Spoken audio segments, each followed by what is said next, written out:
Well, thank you for taking a few minutes here, Mike. No. Obviously, you want to talk about the Lost in the '80s live tour. Tell Uh, me, you've been on a few of these type of tours. It's almost like you're getting a new batch of fans every time you do one of these tours. Not only Flock of Seagulls, but also something like the Lost in the '80s live tour. yeah. These tours are they're quite long, but because you only play for half an hour, Hmm. it doesn't physically drain you, Whereas if you play your own show, you're playing an hour and a half, Sure. and that can just, wipe you out. And the older I get, the more I get wiped out. So I quite like doing these tours where I don't have to work so hard, except for getting there. Traveling is a real pain. As you get on, when you're young, like 20 years ago, I didn't mind. I'll drive right across America to play in California, drive Sure. back, have a little holiday. But these days, the traveling is what kills you. Hmm. The gigs. And as far as, yeah, getting new fans, because, families bring their kids out. And I don't know about you, but, it's, you like your kids to listen to the same things you did, Same here. to educate them. And so when we play these kind of shows, they're more like family shows. And, there are a lot of kids in the audience. And I like it when a kid does the hairdo, you know, and that's fun. I always find a good laugh in that. But yeah, a little bit of education, a little bit of nostalgia. Sure. I mean, obviously the band has got such a rich history too. It's almost like it's a musical history class for the kids too. They get a chance to taste a little bit of what it was like back in the day. Yeah, yeah. And, they hear the old stuff like I ran on the radio. Hmm. So as they probably have, let's say as a 10-year-old kid, he's probably been hearing that song here and there for 10 years. And then they come and they get it live and they realize the band is still a powerful force. It's not just, we're not just sitting up there twanging away, we put it out there. Sure. Let me ask you something. I want to take you back a little ways. If I'm not mistaken, if my research is correct, the Korg MS-10 synthesizer, was that your first one that kind of got you, it kind of introduced you to the music that would become Flock of Seagulls? Yeah. The story with the MS-10 was I went to a shop in Liverpool, a place called Hesse's, and that's where the Beatles bought their gear from. And synths had just come out, so they had one in.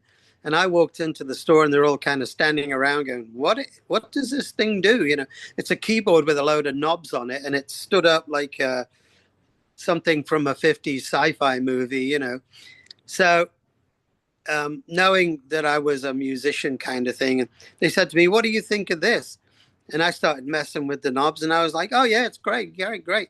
So the owner of the store, he said to me, well, what, they knew me really well. He said, why don't you take it home for a week and then find out what it does and then bring it back and teach a couple of our guys how to make a couple of sounds and stuff. So I said, yeah, okay. So I took it over to our rehearsal place, which was like one street away. And I messed around with it for a week. And then I went back there and they had a couple of more in. And I said, well, I can show you this and show you that. And the owner just went, okay, then you can keep that one that we just lent you out. So that became my first synth. And that was the best synth ever, just that little synth made us all those big drony fat sounds. Hmm. That's what it was. Synth. I stuck it through a couple of weird effects, and I got so good at just like singing and altering everything on it because it had no memories. So I just got good with it. And then a couple of years after that, the Jupiter 8 came out, and the poor little Korg was put on a shelf, and the big monster was introduced. So with memories and great sounds and stuff. Good time though. Good But it time to still be. did. So the sound was still not up to the Korg though, the Jupiter. Yeah, the Jupiter just blew it away, because Okay. the Korg, I had it going through a couple of cheap chorus pedals, it was chorus to chorus and then Mhm. out into guitar amp, which gave it its really rough sound. The Jupiter was much more sophisticated, but had a much deeper programming, so you could Sure. get that and you could get it polyphonically. So that's where we went. I'm always interested in how bands create their sound, how they discover their sound. Obviously, with the Korg and then the Jupiter, you had a kind of a whole gambit of sounds, but you really had to fine tune that to kind of find out what the sound would be for Flock of Seagulls. Um, really, the sound of the MS-10 Hmm. could be almost transferred over to the Jupiter. Slightly different filters, right? So it didn't Right. quite have a growl, but you could get a much richer sound from the Jupiter. So it did sound better than the Korg, just slightly different. And because it was polyphonic, I could start playing two finger chords, And that was because it had 8 layers of tuning and stuff like that. I got into a bit of that, and I managed to tune out the sound and make it fatter. And it was the Jupiter 8 was so far ahead of its time as a synth. Hmm. It did bells, it did pads, it did low basses, it did sweeps and swoops, and the first thing I ever did on a Korg was go meow meow, just make it sweep a bit. Sure. Um, and that's why I got into synthesis, because you could mess around with it and just get a weird sound and go, that'll fit, that'll fit somewhere. And then later on, it became more of the Jupiter 8 became more of a playing kind of synth, Hmm. In fact, workstation that they call them now. What was it like putting together that first album and getting the guys together and honing that sound? You guys played, so much in bars and clubs to kind of hone your sound, hone your craft. But making that first album, were all the songs basically kind of ready to go? Did you have everything kind of laid out for you? Um, yeah, it wasn't really that difficult for us. The only difficult thing was we recorded it in London Hmm. in Dive Studios, and they had just completely rebuilt that studio. So they had, I think, the first or second SSL mixing desk. Nobody knew how to use it, So they brought in Mike. I can't remember his second name right now, from Australia, because he'd Hmm. used one before. He came along and he just said to us, just start playing. And after a couple of days of us just playing through the songs, we went into the control room and listened, and it sounded absolutely fantastic. And Mike was just right. Okay, then let's make an album. So he had control of all that. He just said to us, just play. You just play, and I'll do the rest. And we did that, and there was not a lot of overdubs or anything like that. Hmm. Just everything was recorded live. A couple of things we had to redo. A couple of things we recorded them like 5 or 6 times. Hmm. Um, but it just seemed to work. And I think Mike knew the desk so well. And he got our sound down, and he understood what we were trying to do between the synths and the guitars, to get the atmospherics. Hmm. And Mike Howlett, who was the producer, he was such a good producer that he basically did not try to push the band to do anything different. He just wanted to control what we were doing, get it down on tape, and go from there. Because they both said, you guys don't need producing, you just need recording properly to get the right weight on the drums. I mean, they weren't used to working with bands that used, basically all electronics. It was Hmm. new stuff to them. They did. I mean, I think Mike Howlett had worked with Orchestral Maneuvers in the Dark and a couple of Right. those people, and he had a kind of an understanding. And They just let us run with it, and they never pushed us. I think if they'd have pushed us to do, I don't know, more traditional kind of mixing, it would have intimidated us because we were so new to the recording, big recording studios. Yeah. So they just let us run with it, and then they did it. They did their thing in their room, and we did our thing in our room. it just turned out fantastic. I mean, that's so good that you didn't have somebody who was micromanaging everything that you did, and they kind of let Right. you grow in the studio kind of organically. Yeah, and then if they wanted something replacing or redoing it, it wouldn't be like immediately, oh, that was not right. It would be like, hey, I think we could improve that. If you do that again, maybe the timing will be slightly different, and it'll improve it. So that's the way we went about it. No, get back in there and do that guitar properly. Sing that. Can you hit a higher note? Just get on with it. Do it again if it doesn't work. But no pressure. It was great. Oh man. And then when you take a look at the influence the band had on the music, it's even you're still feeling it today. But for here in America, obviously the electronic music we heard a little bit out of the Cars. Greg Hawkes, I think he was he kind of laid the blueprint on some of the stuff. But yeah, Gary Newman, I thought he was revolutionary coming out, and then right on the Yeah. heels was Flock of Seagulls. I mean, you're right there taking the next step, and I thought it was just a revolution. Hearing it, you heard it off from there. Howard Jones, Tom Dolby, they all kind of exploded right after you came out. It was just revolutionary what you were doing. Yeah, we were slightly ahead of the bunch, and I think part of that was because we were a live band.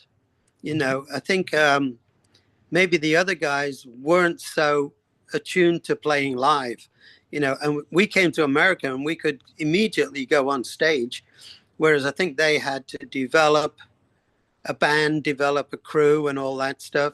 We had Mm-hmm. all that in place, and when we just came over and started playing clubs and stuff like that, and people were like blown away because they never heard anything like it. A lot of people just stood there with their mouths open, and they're like, "What the hell is this?" But I think we were kind of built for America, with synths and guitars and the big beats. I think the Mm-hmm. clubs like the average radio listener like the guitars and stuff like that.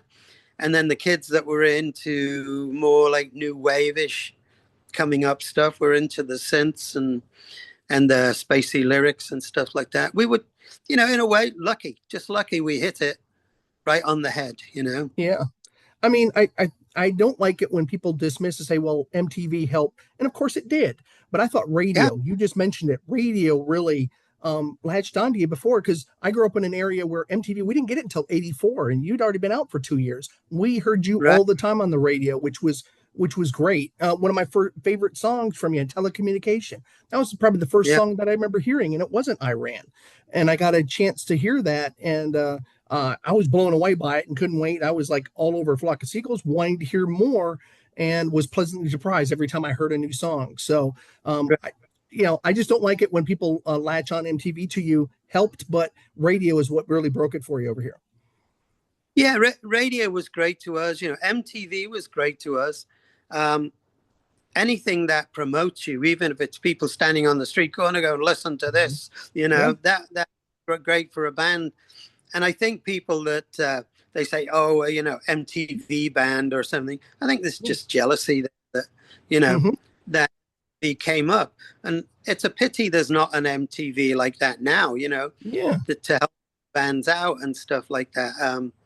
Now that it's all streaming and that it's much harder, I think, to break a band these days. You have to have Disney money to do Big it. time. Yeah, Yeah, you just don't see that anymore. And radio is not like it was. You didn't have DJs who no, could run their own shows and break new bands. You don't have a yeah, Richard Blade like he used to, and play songs that weren't even hits, which is something that is a lost art. yeah. I mean, it used to be, didn't it? The DJs picked the songs they liked, Hmm. and they would introduce the public to them. But these days, everything's so corporate these days that I think even radio, they're told what to play. They might get, you could play two of your own songs, but the other 5 hours have to be what we tell you, Sure. something like that. So. Well, I had a fan question and was wondering, were you surprised by the immediate success of Iran and the first album? A lot of bands have to build themselves up, but they want to know, were you really surprised at the immediate success? Yeah, obviously we thought it was a good album. We thought every song on it was good. Um, it came out a year after it was supposed to. And it was a bit of a shock that America took to it so quickly. In England, they didn't take to it so quickly, because the new wave thing was breaking there really big, and a lot of bands, sadly, were going, "Oh, America, we don't care about America," Mm-hmm. Whereas we were like, "Hang on, we like a lot of American bands. We like lead guitar, and we like synths, and we like heavy drums." And in England, they were very, or you could almost say, elitist about the way they went about it. Later on, it changed. I think Duran Duran changed a bit of that because they used a bit of guitar. For us, I don't think we expected it to be that big, but because we went on tour with the Police and Psychedelic Furs and stuff like that, that gave us a great crowd to play to, who understood what we were doing. When you listen to the Police and Synchronicity, it's almost got a new wave edge to it, but it's not new wave. Whereas Sure. we were 90% new wave, the Police were about 40% new wave. But that their crowd really took to us. In fact, at one gig, Sting said to me, "If you guys get any better, we're going to throw you off the tour." You had to go, okay, we'll hold back a little bit. Okay. Interesting.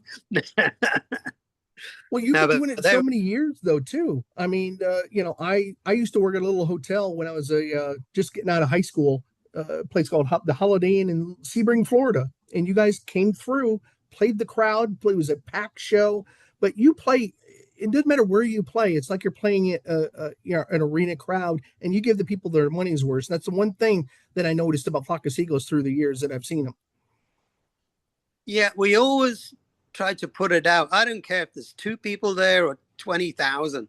I like to do what I do on stage, and that is, to put it out, make it like, I believe in this, so I'm going to put it out there, And I think some acts, if there's not a good crowd, they don't get the vibe, Sure. I like, if I play to 2 people, I want them both to come up to me and go, "You guys were great." I'd like to ask you about a few of your former band members, and the first one is Paul. I thought that synchronicity between, it wasn't like you guys were fighting for space. You really melded the guitars and the keyboards, and that's a hard thing to do. Yeah, I think that came from the fact that none of us could really play anything. We just made bits and pieces up as we went along, and eventually fell into songs. So there would be times when I would say, "I just got to hold this one note and I'm going to sing, and there's going to be a gap. So put something in the gap," and some of the times we'd fall about laughing about what was put in. And other times we'd go, "Just do that again, and we didn't really think that it was important. It's not, we're going to say, "Well, this is our 10th album and it's got to sell 5 million. At that time, it was a case of like, "Oh, if we can just get this song finished and into some kind of shape, we're there, and then we can move on."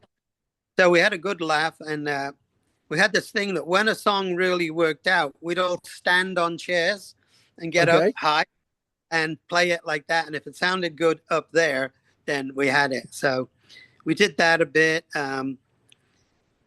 People think you only write 10 or 12 songs for an album, but we actually wrote, I don't know, 50, 60 songs, or bits and pieces of songs. And Sure. A couple of them kind of slid together and changed the key and stuff like that. And because we couldn't play, we just made it up. And if it sounded good to us, it was right. Yeah.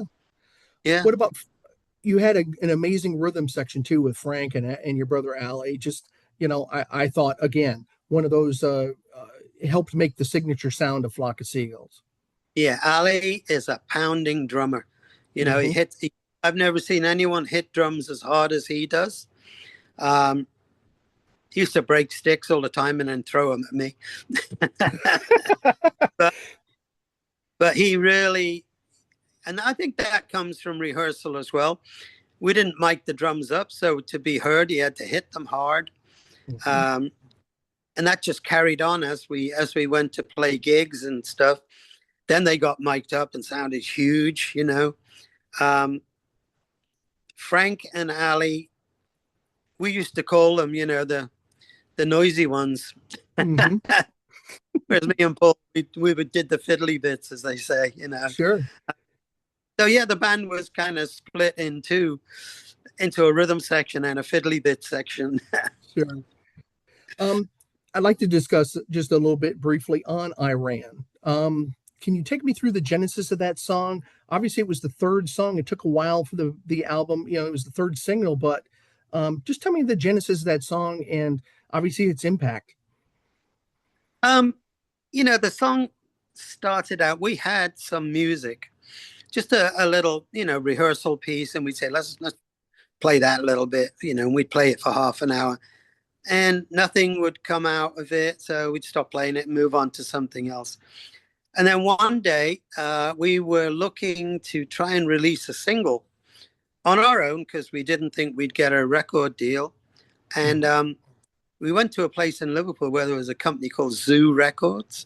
They had Teardrop Explodes and a couple of other bands. And when we were talking to them, on the wall and behind them was a picture of two people, like a 50s picture, black and white, two people running away from a flying saucer. We went back to rehearse, and that picture was on my mind because that was exactly what I was into at the time, sci-fi and stuff like that. And yeah, we picked up, started playing that piece of music, and I just started making up lyrics, about the picture, and it all fitted together. And so we kept playing it, and I just kept thinking of lyrics and the flying saucer coming through the clouds and the people, I couldn't get away from it and stuff like that. And after a couple of hours, the whole song had written itself, and that's, I tell people, I don't write songs. Songs write me. They Hmm. come to me and they write themselves. I don't actually ever sit down and think, oh, I'm going to write some lyrics. Hmm. I just go with what comes. So Iran then developed.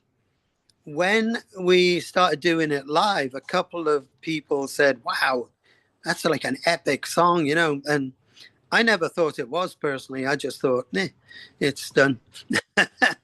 uh, then when we signed with Jive Records, they said, oh, we want that to be the single. And I was like, how's that going to be a single? It doesn't really show us to what we're doing, where Space Age to me was, much more like we wanted to be. Right. But it turned out they were right. Actually, when it came to be recorded and mixed, Mutt Lang came in and helped us to mix it. And he said, this is a great song. It's going to be a hit. And we were like, well, okay, fine. Let's see what happens. They took it, they put it out in America, and they were exactly right. It had the right vibe for America. It was the right song to break us. I think it got up to number 9 or number 8 or Hmm. something like that. Yep. And to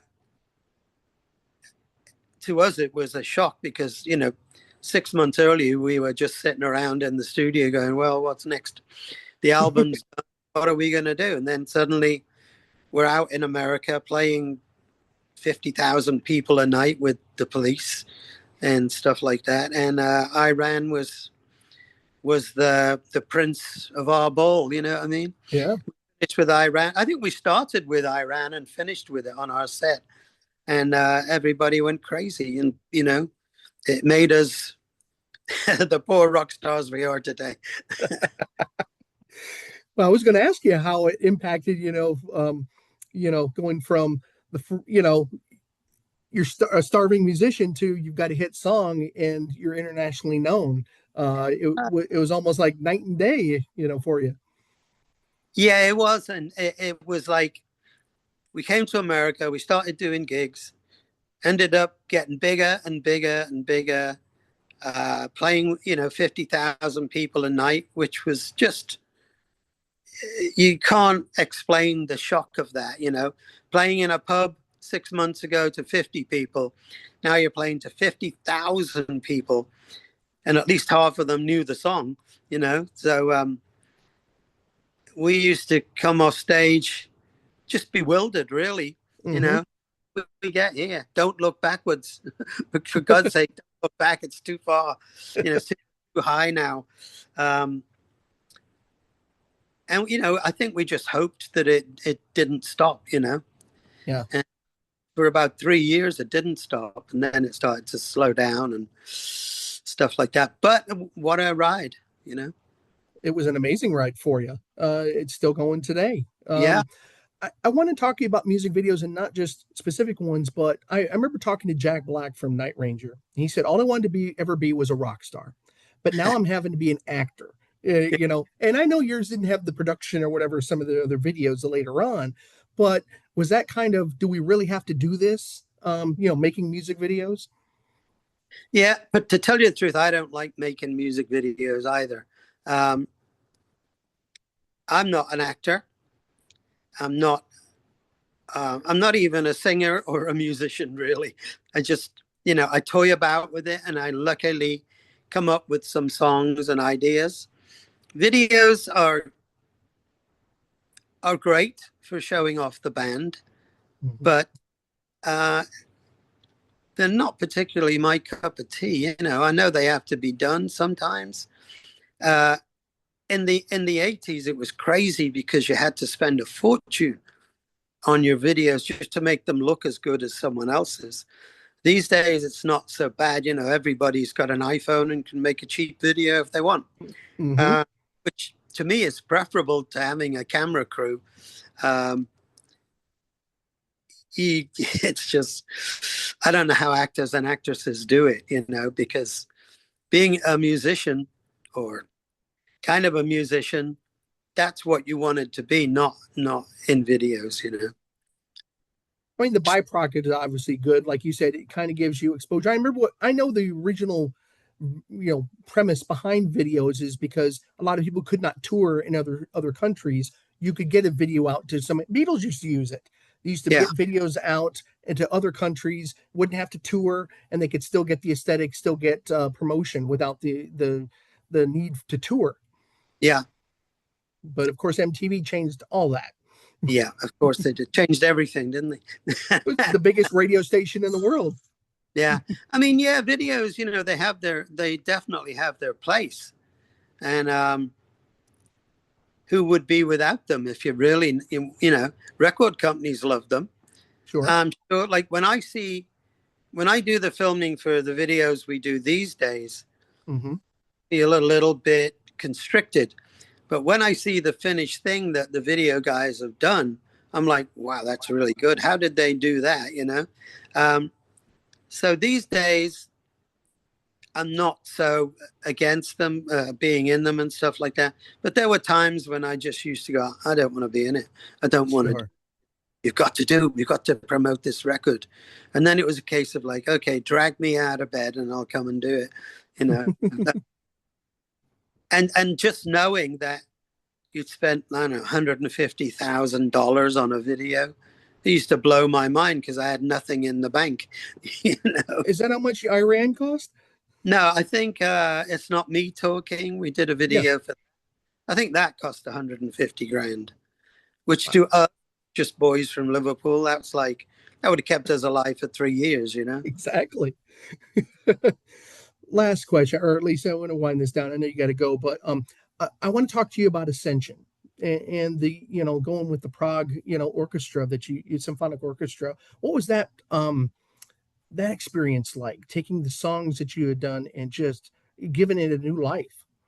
Well, it wasn't our idea. Okay. It was August Day, the record company. It was their idea. They came to us and they said, "We want to do your stuff orchestrally, and um, what do you think?" And I went, "Oh, okay, yeah. I've never even thought of anything like that." Um, so they did a couple, played it to us, and I thought it was great. And I'm like, "Yeah, go ahead, make an album." They did the first one, they did the second one, Mm-hmm. and uh, it was great. I worked on the second one a lot more than on the first one. Sure. Um, and because by now I understood what they were talking about. But when somebody comes up and goes, "Yeah, let's do Iran with an orchestra," your mind goes, "What?" you know, hey, I don't quite get that. But it did work out, and I like them. And then lately they released our new album, Some Dreams, Mm-hmm.